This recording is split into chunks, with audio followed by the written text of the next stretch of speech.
amul mooy 2024 mais ñu on a pris nos responsabilités en 2024 pour exiger que déjà on aille vers cela parce que aussi il y a une responsabilité citoyenne boo xam ne selon les situations mais on est obligé de l'assumer. mais El Hadj le premier ministre tontu na leen. mais ça n'a pas du tout une connotation politique. dégg nañu mais le premier donc ministre loolu il faut ñu dindi ko. mais le premier ministre tontu na leen nee na mënut a joxe lu mu amul. très bien ci assemblée nationale loolu itam. mais ñun foofa ngeen tooñ nee na li ngeen di laaj dafa bari. mais ñun tontu nañ ko. d'abord il faut que ngeen permettre ma leeral fii que nguur yi presque ñoom ñëpp dañu am benn stratégie bu ñuy utiliser mooy stratégie de diabolisation maanaam dañuy tam nit ñi dëmm. waaw ay fem la parce que xam nga ngay kii bëreeg nit ki yëgu leen mu génn biti woote wàllu dañ naan am na lu ko sawaay def ñun loolu la ñuy def te loolu aussi xam nañ ko mooy stratégie diabolisation mooy aussi dénigrement xam nga am na luñ ko dund ak nguur yu bëri am na nguur bu fi mës a génn taxaw ne dañ ñu laaj ñu def benn négociation génn demaguñ mu génn def conférence de presse ne ñun ñoo laaj 150 milliards te amul woon tey c'est la même stratégie en fait foofu dañuy préciser ne pour le premier ministre loolu mu def ñun aussi def nañ ay sorties médiatiques wax ko ne ñun laajuñ ko quand même lu dul mu respecter li nga xam ne mooy signature u état du Sénégal mais un protocole d'accord signé par l'état kay yaa xayti xanaa dañ ko war a respecter. accord mooy li ngeen toog waxtaane ko bu jubóo ci donc kenn laaju ko lu amul mais loolu stratégie de communication la et heureusement aujourd'hui gis nga les parents d'élèves ñoom ce sont nos alliés ils ont compris ce jeu-là et loolu vraiment ñu ngi leen siy remercier parce que dañuy wax nañu leen li ngeen di laaj donc dafa légitime et ñun ànd nañ seeg yéen donc loolu benn précision la deuxième chose aussi soo xoolee actuellement am na lu ñu seetlu par rapport aussi à ce climat délétère mooy les gens attaquent les syndicats ñii di accuser et cetera mais en réalité bi ñu signé protocole d'accord bi ñun dañu wax nguur gi ne ko nañu toog ñu trouver benn échéancier nga wax lan nga mën ak naka nga koy defee et je pense que loolu mooy un peu la responsabilité qui est attendue d'un pouvoir malheureusement tey ay dem par presse interposée kii jiiñ kii jiiñ kële.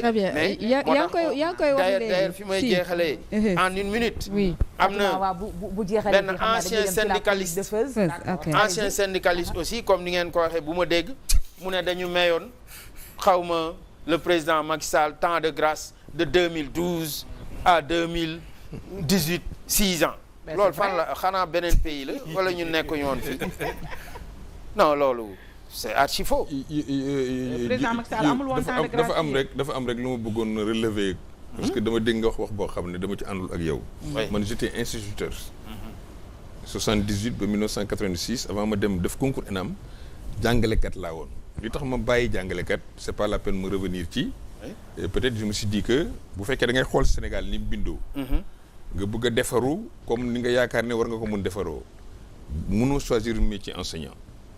dama koy wax rek parce que c'est dund naa loolu te xam naa ne ñi ci nekk enseignement vocation la dana jafe lool France ak États-Unis fépp ci yem ba université enseignants yi situation bi ñuy dund mënul bokk ak ñeneen ñi li ñuy dund seen liggéey fenn rek laa d'accord ak yow bi nga waxee ne nguur yi fi nekk yëpp jafuñ priorité éducation je suis pas d'accord Abdoulaye quand il est venu au pouvoir il a relevé le budget du Sénégal bu éducation de 40% de notre budget c'est-à-dire éducation et formation c'est-à-dire bu ñu richer de 1 milliard les 400 millions de francs CFA lépp éducation lu jëmoon ak enseignement parce que Banque mondiale dafa bañ sax ne dugg financer loolu Abdoulaye ne ko comme noonu la mën a ko teel sa programme parce que man li Corée def ak yeneen réew yi nga xam ne mooy les dragons ba seen pays toll fi mu toll man noonu laa def te pour man jàpp naa ne maa ngi ko war a jaare ci enseignants yi maanaam enseignement éducation mais aussi maa ngi ko war a jaare ci wérgu yaramu nit ñi loolu aussi c'est une réalité boo xam ne il faut que boo ne defuñ ko priorité là je suis pas d'accord avec toi d'accord bon maintenant foofu aussi il faut que j'apporte des précisions je veux dire que moom li mu def c'est une lecture politique de l'intervention peut-être c'est pas politique. Pour moi, c'est ça. C'est objectif. Oui, c'est mathématique. Mais non, c'est man j'ai les données. 40% de l'éducation et de la formation. Man j'ai été très clair. Et de la formation. J'ai dit, Abdoulaye Wade, il était là, il était le président. Man mii di wax ak yéen, man, c'est Abdoulaye Wade qui m'a recruté. Pourquoi? Parce que en fait ñun on est de ce groupe-là des normaliens qui étaient sortis jëluñ ñu woon. Donc ñu toog 3 ans di xeex contre Abdou Diouf ba am suñu recrutement Ablaye Wade moo ñu recruter pour autant donc ñun li ñuy def c'est des chiffres scientifiques. Alors sous Ablaye Wade l'éducation n'est pas arrivée à 40%. Donc loolu moom c'est des chiffres officiels yoo xam ne. man maa nekkoon assemblée nationale maa daan porter budget bi. am na maintenant le relèvement. maa daan porter budget bi. oui mais aussi c'est que moom. aussi ñun de. mais monsieur le ministre dañ ko bàyyi moom mu daan après ñu waaw. mais il faut aussi mais li nga wax moo ma jaaxal quoi. donc sur ce plan-là. moi je suis formel. donc loolu c'est un peu ñoom li ñu doon wax parce que ñëpp dégg nañ ko 40% mais arrivé wul à 40%. Mais on reconnaît que il y a eu un relèvement de la part de budget mais loolu aussi c'était proportionnel aussi à ce relèvement bi ñu seetlu par rapport même au budget général. C'est clair. Ablaye Wade mu ngi fi fekkoon ñaata. C'est pas en termes de valeur absolue. Donc bu may wax ne tey le budget est passé des 800 milliards yi nga xam ne moom la fi nekkoon avant disons à plus de 3000 milliards avant que Ablaye Wade di dem. C'est clair. Donc cette revalorisation day déteindre un peu sur ce qui est la part réservée à l'éducation. Ça moom on le reconnaît. On va revenir vers vous. Débat bi daal di ko yeggali mais en attendant dañuy dem jëli la rubrique de la chronique de Feuz tout de suite.